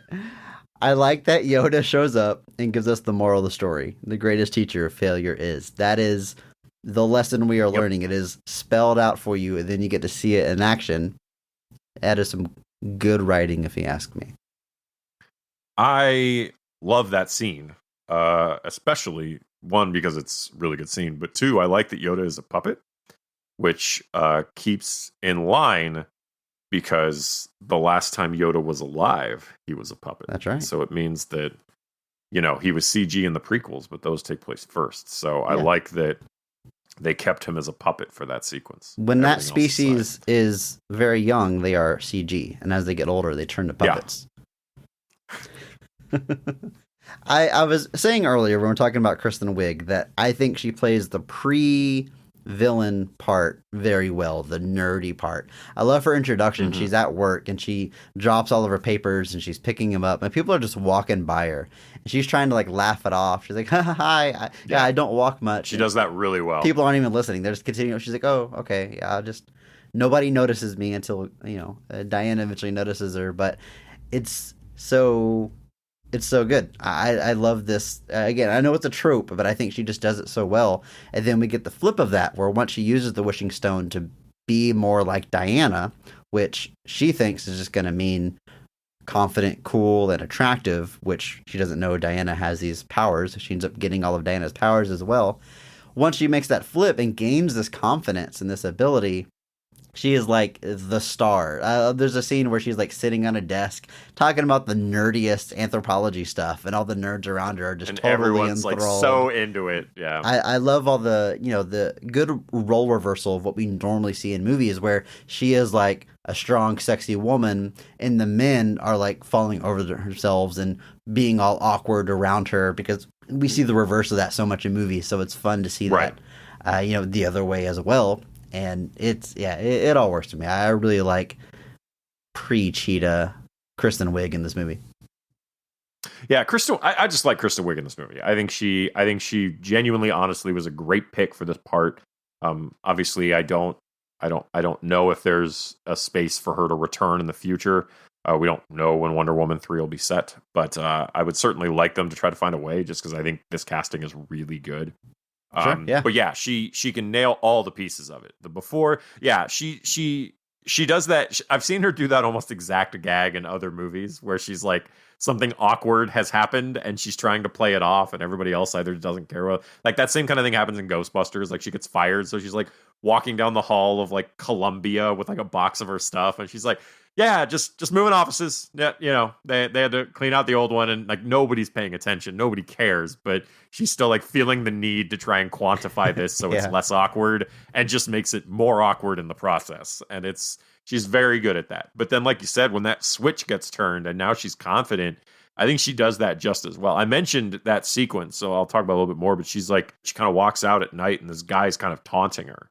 And she kind of turns in that moment. And that's kind of when she becomes Cheetah, kind of, where it flips and she ends up like beating the guy up, and kind of even in like a reverse of like the Captain America thing. She's beating this guy up and she's like, I could do this all night while she's kicking this dude. And and then finally like somebody she knows kind of sees her, like, Barbara, what's going on? And she's like, mind your business.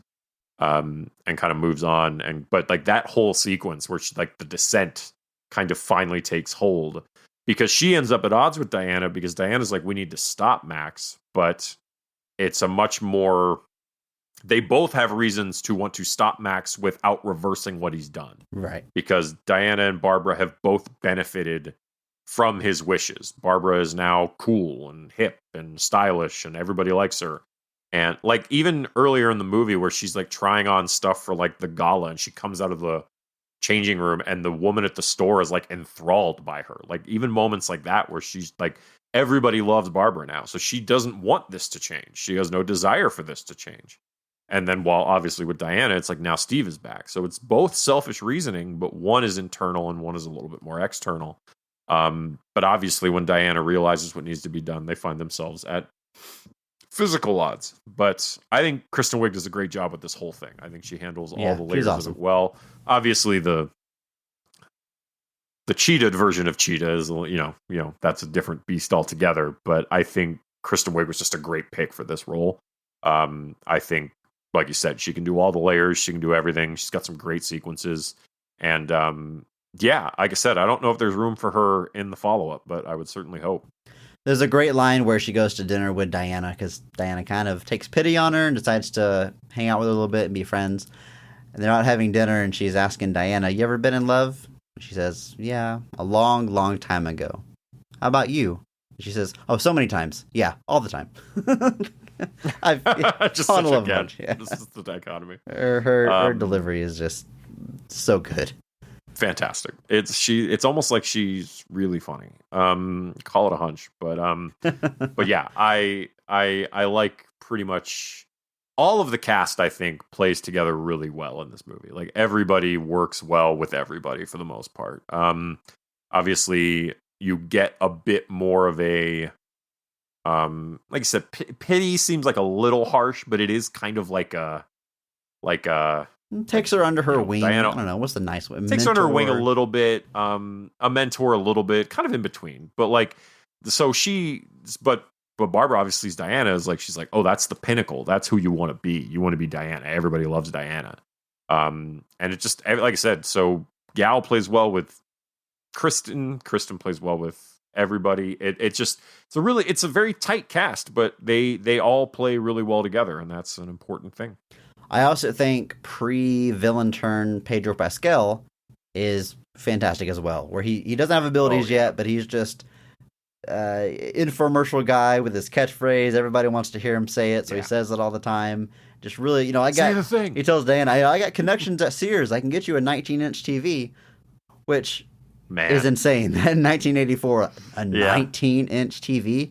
A small TV today is like 32 inches. That's like That's like the smallest TV you can get now. Exactly. I'm thinking about like how this is not meant to be a brag. Like how many 19-inch TVs could fit inside like some of the TVs like I have now. Like I've got hundreds of inches of TVs in my house. Like it's ridiculous how much it's changed. It's absolutely insane. And not only that, I guarantee you probably paid less for those TVs than some people did for TVs in the 80s. Yeah. I think my parents said their first VCR was like $500. Madness. Like, that's insane.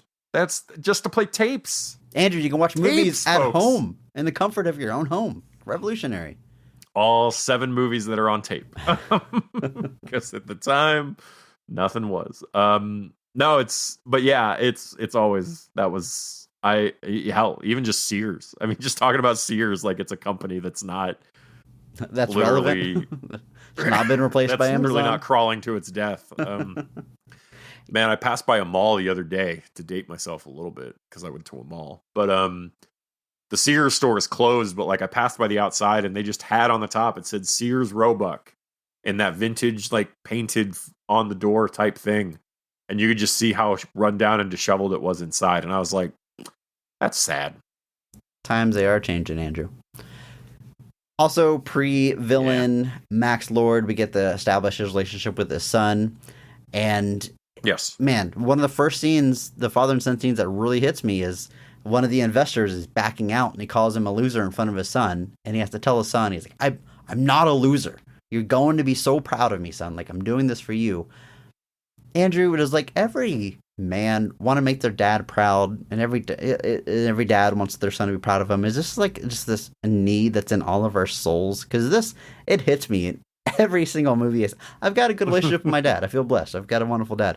But like this stuff still hits me so hard. 100%. Always works for me, no matter what movie it's in. Yeah. I don't know. Must be. Is it in the DNA? I think so. Some of those fish out of water lines from Steve Trevor, the movie really takes its time with this because whenever he comes back and they're reunited, I mean, 20 minutes of the movie maybe is dedicated to them like just being together, getting to know each other, and then it slowly evolves into the plot. But there's just very long scenes of them like out on the town. There's like a fashion dress up scene so we can find out what to wear. That's a whole lot of fun. I love the line, parachute pants? Does everyone parachute now? Such a dumb line, but it works for me. I like that he spends all morning eating Pop-Tarts. Like Pop-Tarts are a novelty to him. It's fantastic. Yeah. I like when he has the fanny pack that's got the American flag on it. And he's like, I've got the American issued pouch here. And I'm like, no.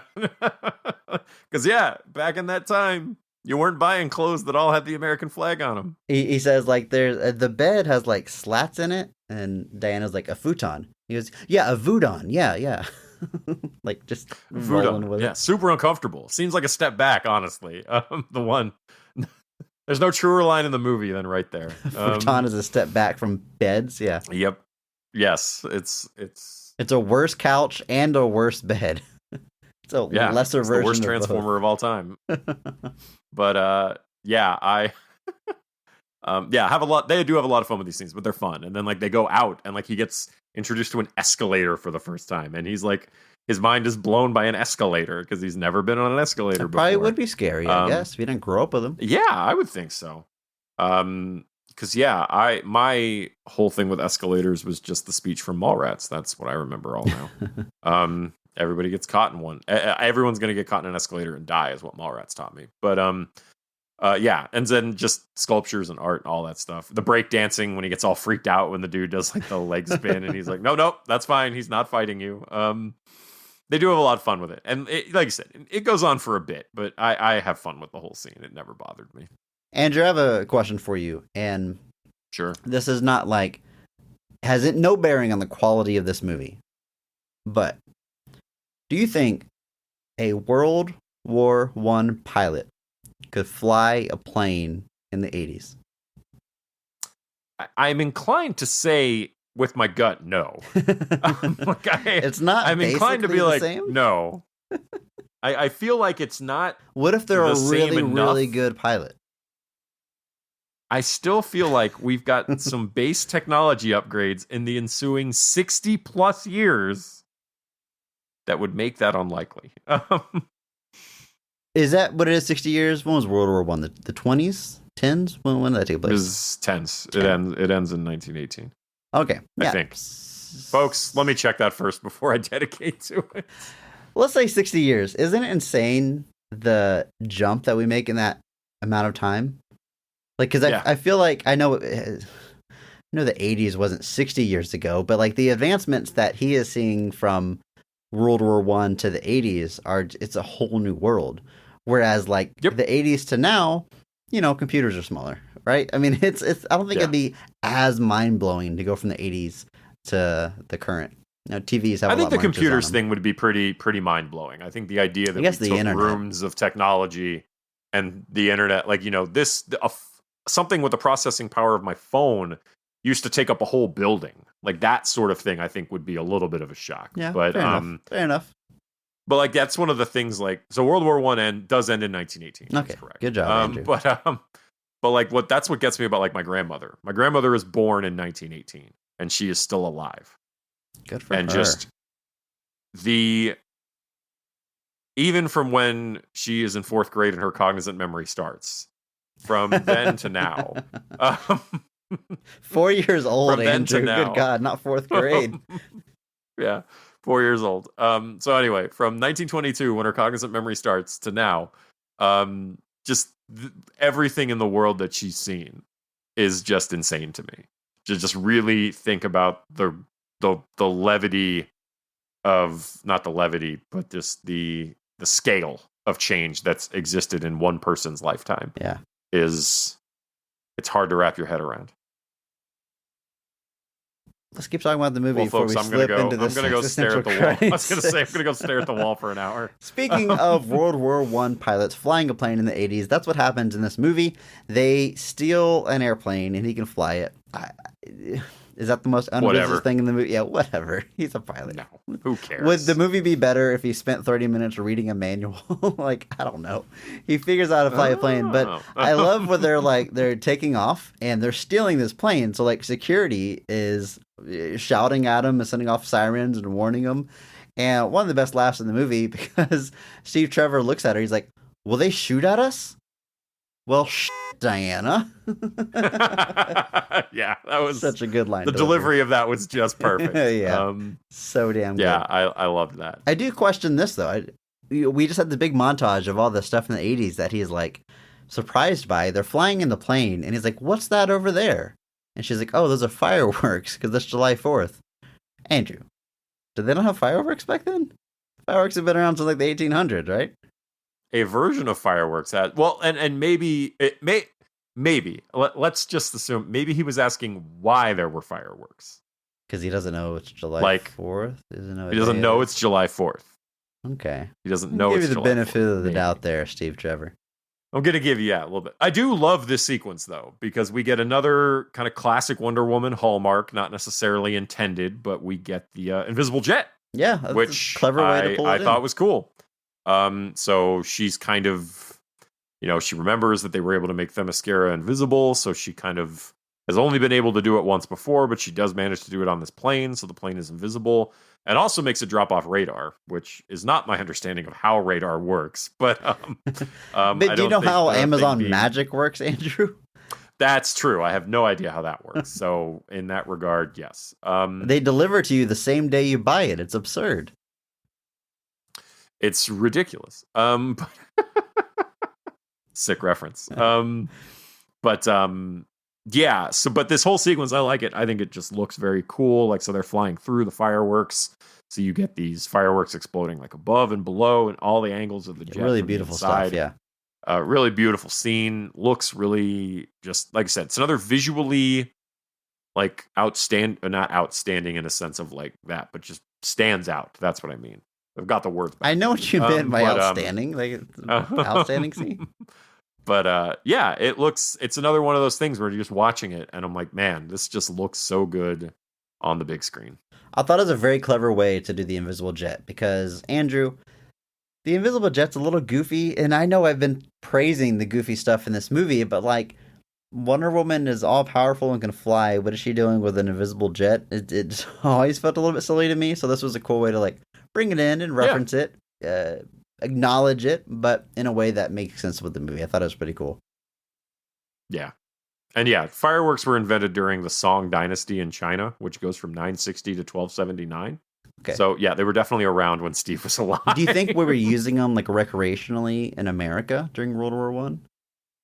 I mean, maybe not. That I don't know. I wasn't there, so I can't really. Keep Googling, Andrew, till you find the answer. I'm just kidding.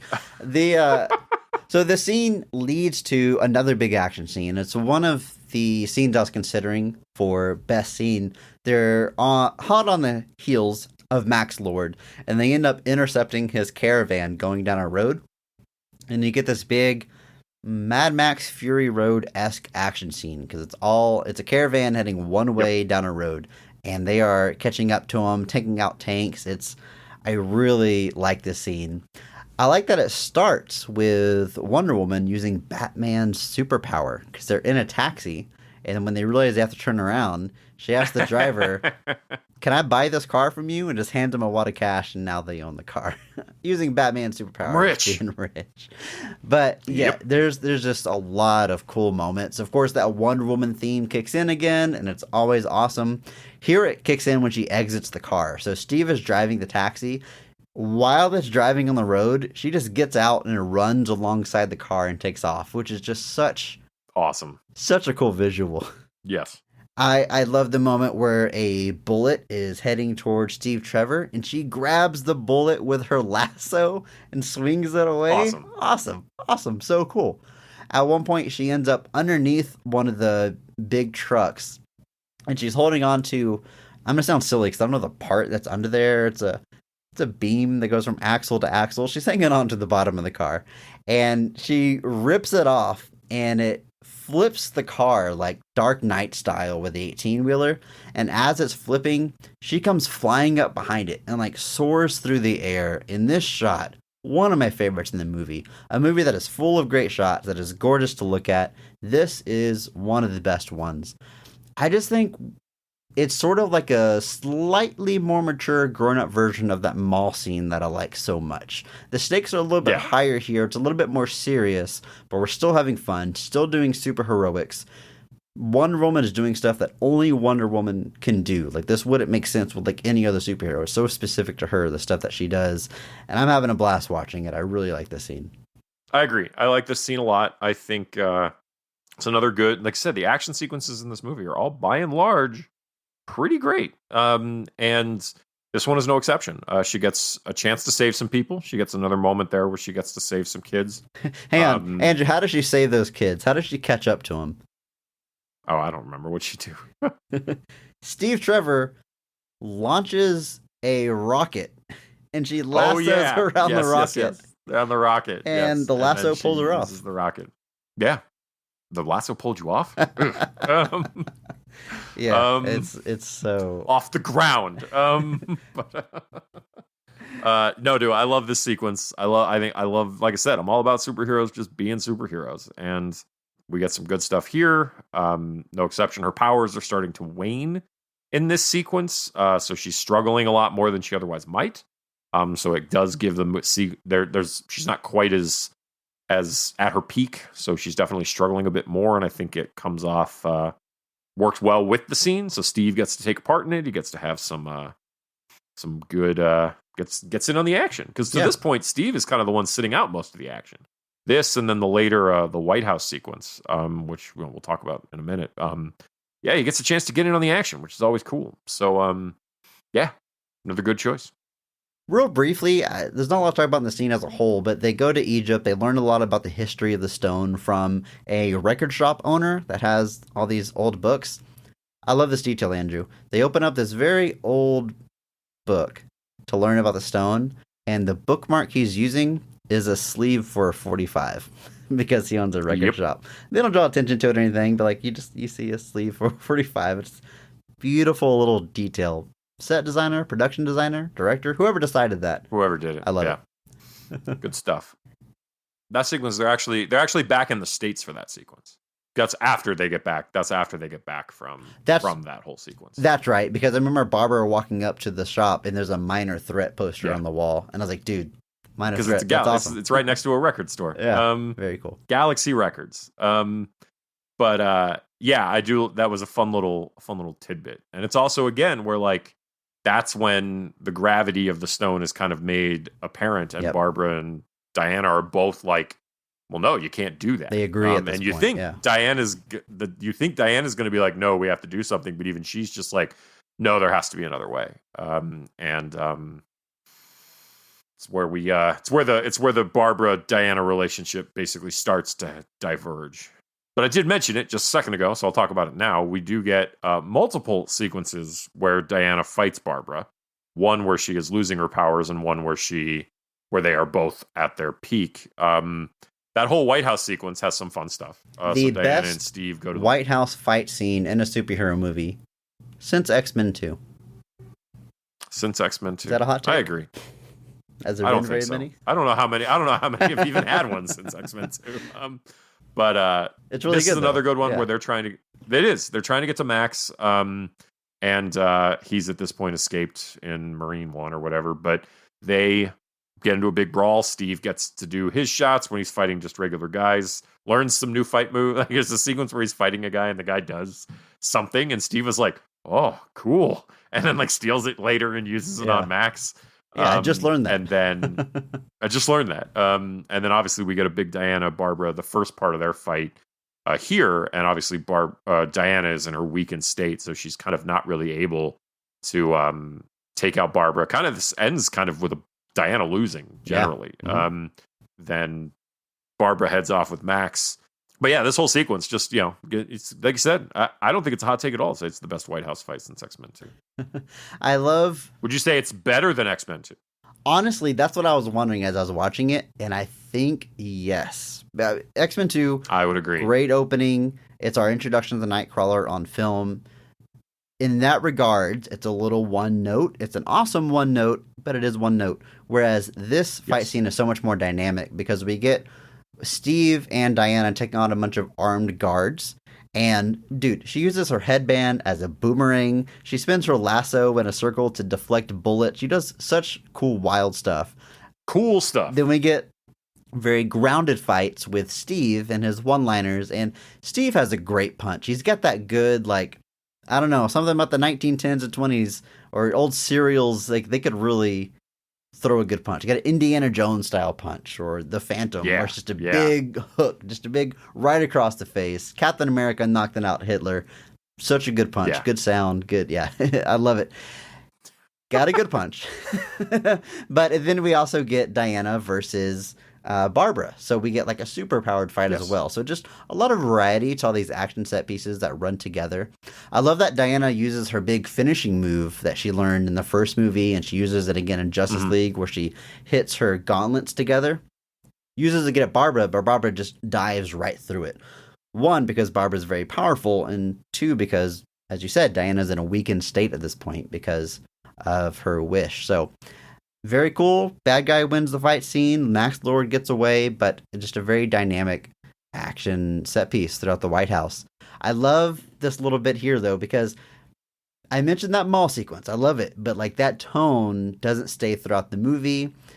There's a little bit of it maybe on the highway fight scene, and there's one moment here that takes me back to that. It's where Barbara throws a security guard at the wall, and Wonder Woman from the ground lassos a chair and slides it over so that guy lands in a chair instead of hitting the wall. Yeah, I love that little touch there. It's very cool. Well, just a little thing. It's really cool. Yeah, I like that. Like they just like, I love that in the comics when they do that with people like Superman, where there's just those little things they do to help and save people along the way. It just adds to kind of just how these characters are in my head. And but yeah, otherwise this is a really great. Another, like I said, a lot of great action scenes in this movie, and this one's no exception.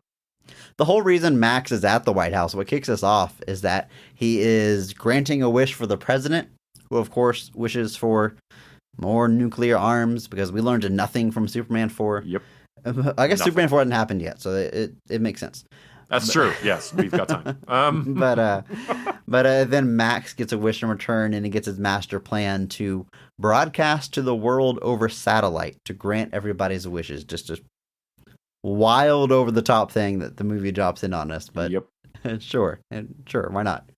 it's kind of funny these wishes work because it acknowledges that the stone is like a monkey's paw. So you get a wish, but it takes something in return.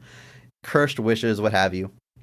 I was thinking about this watching it the second time around because the very first wish we see in the movie, Andrew, is this guy in the office says, "Oh, I wish I had a coffee right now." And then a guy walks in and goes, "Hey, I got an extra coffee. Anybody want it?" And I was curious what the monkey's paw is. And off screen, like, because it just goes back to Diana talking, off screen you hear him go, "Ooh, hot, hot, hot." Burns his tongue. Yeah. That's the curse. That's the downside. The curse. That's pretty good. I didn't catch that. But yeah, this finale, he's broadcasting to the world. It's interesting because I took note of another part in the movie because like I knew how this movie ended because it kind of establishes, you've got to touch the stone and then Max Lord becomes a stone. So you got to touch Max to make your wish. And then the movie is like, so I'm touching everyone. And the president's like, well, it's a figure of speech, but I guess. But let's be honest, we don't know how this stone works. Maybe a figure of speech is enough because he's asking someone earlier. He's talking to a pastor and he's like, "Can I ask everyone to hold hands and instead of saying I pray, say I wish?" And he asked himself, he's like, would that even work? So he's like he's figuring out like the rules of this thing. Also and doesn't know what it is. Exactly. Yeah. So yeah, by broadcasting to every device, every radio, and every TV in the world, people that can hear his voice can make a wish, and it comes true. And we get some worldwide mayhem going on. And there's already mayhem at this point, so it gets worse. Yes. Because when they get there. So there's kind of two parts to our finale here. We do get our final fight with Barbara and Diana, where she brings her new indestructible suit, which turns out to be very destructible. Well, it's like an immovable object meeting an unstoppable force or whatever. Irresistible force meets an immovable object. Yeah, that one. It's yeah, Hulk Hogan and Andre the Giant. Yeah, and I mean, but yeah, it's she has that armor, but also Barbara wished to be an apex predator, right? That's true. So it's true. Which means she turns into Randy Orton. I was about to say. Yeah, that's a WWE joke. If you don't like it, I got 2 words for you. I'm sorry. Anyway, so it's interesting. If you're an apex predator, maybe you can't take on the ultimate armor. Maybe you can't take it on.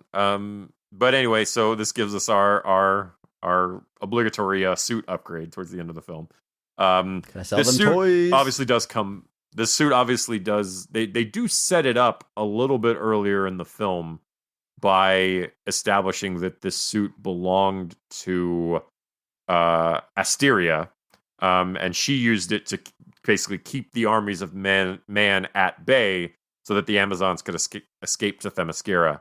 You gotta wonder if that's going to be important later. I don't know. But and Asteria had some very nice looking eyes in that flashback. Yeah, some very piercing, dare I say, familiar eyes. So we'll come back to that. But so anyway, Diana dons this gold armor, kind of reminiscent of a few different inspirations of Wonder Woman comics over the years. She's certainly gotten her armored suits before. So it's kind of cool to see some of that stuff come to life on screen a little bit. But we get a much more straightforward fight, I think, here. Obviously, just kind of your classic, not too dissimilar from the fight with Ares at the end of the first Wonder Woman. Kind of just our big old superhero brawl. Sure. We get some interesting stuff back and forth. But ultimately, she dispatches Barbara. Barbara is alive at the end of it. I like that. But then she goes off to kind of have her showdown with Max. And I hashtag PP. I don't know if this lands quite the way they were intending it to, but I guess I can see what the intention was of that Wonder Woman is able to peacefully de-escalate this whole thing without having to fight Max. And I do really like that aspect of it. She basically latches onto Max with the lasso when he's like appealing to the world and everything is kind of full. The earth is about to swallow itself, it feels like. And she kind of makes this plea to the world that, like, you have to renounce these things. They're not actually what you want, and they're going to take from you. And I like I said, in this point, we actually get to see visions of Max's life, and we find out, his upbringing and how he's got this desire to be so important, coming from a rough childhood. And Max ultimately ends up renouncing his wish to go save his son because he sees that his son is kind of in peril alone. Yeah. Where Max essentially left him, and ultimately the day is saved. So, like I said, I don't know if it comes off quite as powerfully as they intended, but I do really like the idea of being able to not. The movie doesn't end with a big fight. It ends with Diana using the power of hope, essentially, to de-escalate this situation. And I gotta say, I like that. I like that a lot. Because, I love me a good, big superhero punch-up brawl. I'm not going to pretend that I don't. But Wonder Woman is definitely a character that kind of thing is suitable, dare I say, designed for. And I like that they incorporated that here. Yeah, I mean, Positivity Podcast. I like the ambition they're going for here. I like the optimistic message they're clearly trying to send. Execution be what it is, but what it is. I like her hero moment is an appeal to reason to the entire world. Asking the entire world to give up something that you wished for, that presumably is making your life better, to give it up for the sake of your fellow man. And that's a great message. And in the world of this movie, everybody agrees to do that. And you might be like, that's unrealistic, but it's a hopeful message, an optimistic message. And I can't fault the movie for that. It's like the fairy problem that the Joker does in The Dark Knight, where, blow up the other ship and your life will be saved, and neither ship blows the other one up. It's like that, but on like a worldwide scale, right? Like everyone has to do the right thing. And they do. And I think that's pretty cool. I think we feel pretty similarly about this, that the message at the very least is in the right place, especially for the tone of this movie, for this character, and the optimistic message it's going for. I can definitely applaud that. I can as well. Like I said, I think, like I said, execution be what it is, but I liked the idea that this is not just another fight. None of it's that. I mean, you fight Maxwell Lord. It's no fun. Yeah.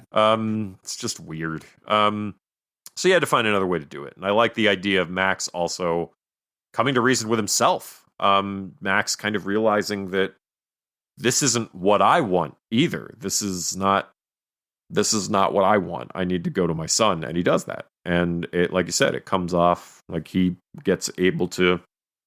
renounces his own wish, kind of starts the process. And I think that's definitely part of everybody else being like, all right, fun's over. A couple last emotional punches from Max's story. You mentioned his backstory. So like in flashbacks, we see that he was presumably of an immigrant family and picked on for being poor and unsuccessful as a kid. And because kids can be cruel. And that's like his motivation. Like in the beginning of this movie, we see him as a con man and a grifter, but really he just wants to be successful and project success. Like that is how he's decided to measure his life because of what he went through as a kid. And it really it works for me. It breaks my heart. Hits. And then he's talking to his son and he's finally being honest with him. And he tells him, I'm not a great guy. In fact, I'm a pretty messed up loser guy. Which is, I'm not laughing in the moment because it's emotional, but I love the wording as he's talking to his little kid. And the little kid, breaks all of our hearts and says, I love you because you're my dad. And nice. Weird way to get there. This movie's pretty wild, but that moment, I'm going to be honest with you, it lands Chef's for me. Kiss. It works. It does. Well, yeah, because Maxwell Lord, they're definitely taking the character of Maxwell Lord on a bit of a journey here. With the way they chose to play him here. But yeah, like you said, it lands. You see that he was probably like kind of abused as a child, and you see him kind of really setting up his business at the start, and it's this rundown office, like the letters on the door like falling off. And you can kind of see that he started with the best of intentions. He just wanted to be successful. And as he continued to not be successful, he just dug himself deeper and deeper. And then when he finally had a taste of power, he couldn't let go of it. So yeah, the stuff with his son lands. Like I said, that ending is just good. The way the character beats all land for me. So good stuff. Andrew, we got just one last thing to talk about. The movie ends with some great shots of Wonder Woman flying. I love these sequences because it's a beautiful flying moment that does not feel like Superman. It feels like its own thing. The way she is catching the wind, like Steve was telling her. Her arms aren't out in front of her like Superman. They're beside her, and she can hear various crimes going on. That's when she decides to sweep into action and be a hero. I love that place in the movie. But halfway through the credits, we get one last scene where we see the one and only Asteria. We find out that she is still alive and well amongst mortals, and she saves a small child from a freak accident. We get a good look at her face, and she is played by Linda Carter. And to explain how she was able to stop this giant pole from crushing the child, she says, "Oh, it's just a simple shift in weight. It takes practice." Call back to something that Diana said, trying to play off her abilities to Barbara, that, oh, I'm not superhuman. It was just, uses his own momentum against him. Really fun. She winks at the camera. Andrew, why is it significant that this is played by Linda Carter? Well, what I like is the last line she has there, she didn't include, is she also says, "I've been doing this a long time." Andrew, it's like I just threw you a basketball, and instead of slamming it in the goal, you're like, well, actually, Chris, you could have thrown that to me a little bit better. You're a little bit off center. All right. God, I'm sorry. I just really liked that line. Sorry. Sorry, Chris. I'm kind of a messed up loser guy.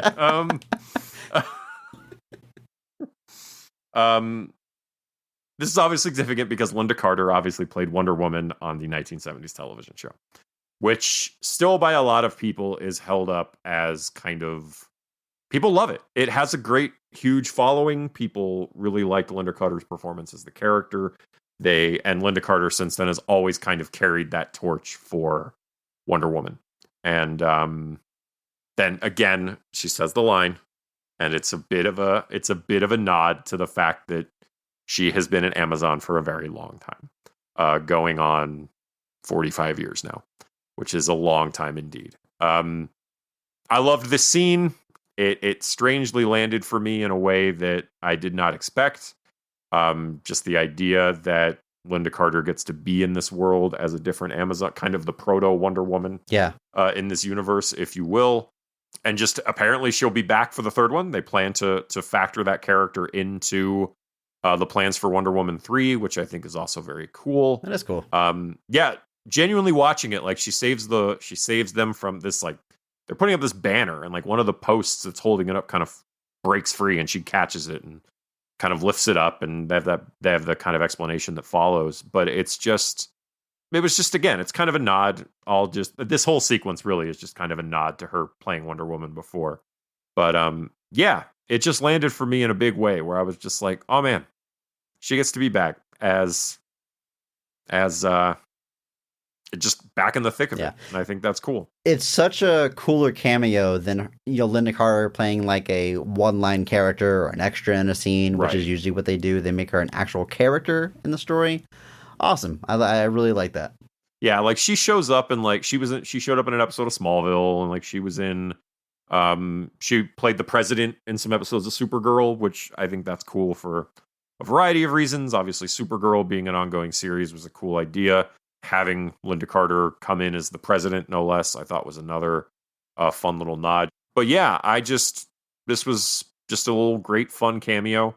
Won't lie, when she just looked at the camera and gave the wink and said, "I've been doing this a long time," I was like, I'm emotionally compromised. But it was it just landed for me. And so yeah, like I said, the plan is that she will factor into Wonder Woman 3 in some capacity, and we do get a brief, like you said, we see her eyes, her piercing blue eyes, briefly earlier in the film. So I guess more adept viewers may have seen what was coming. But yeah, I'm excited that she gets to be a part of this, and just a fun little, nice way to end the film.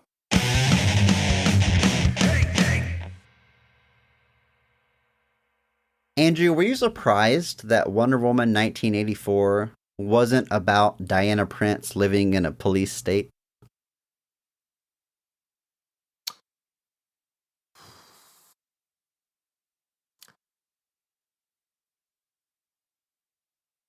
No. No, okay. I was shocked John Hurt wasn't in it though. Are these good jokes? I don't know. Why do we always try to be funny at the end of these podcasts? It's not what people are here for. I have no idea. People are here now at the end of the podcast to hear what the question of the week is. You can submit a question of the week over in our Discord. If you haven't joined us already, there's a link in the show notes of this episode. What are you waiting for? Click that link. Come and join us. Come and talk with us about movies all throughout the week, anytime, not just once a week on Tuesdays when we release an episode of this podcast. And in that Discord, is this a good pitch? In that Discord, you can submit a question. We're falling apart, man. You're nailing it, Chris. Don't give it up now. In the Discord, you can submit a question for us to read at the end of an episode that we call Question of the Week. Stick with me, guys. It's almost over.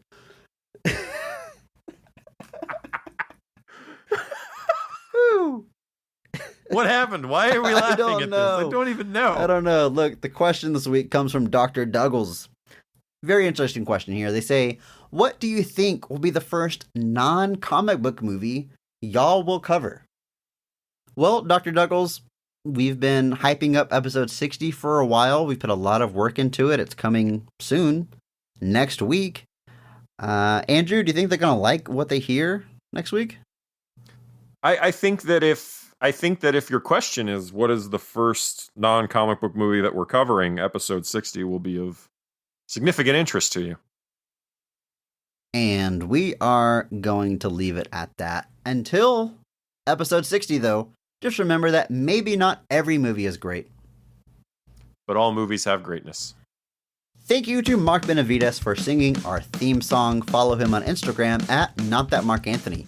Thanks to Mitch of Depressed to Impress for the music. Check him out on YouTube and Twitch.tv. If you enjoyed this episode, please share it with a friend. It is the only way that we grow. And follow us on social media at BOTRcast. Thank you.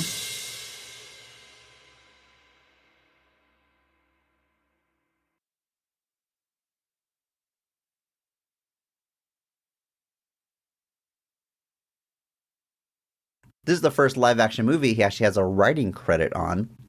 But then he has a story credit on Aquaman. That's not a writing credit, Andrew.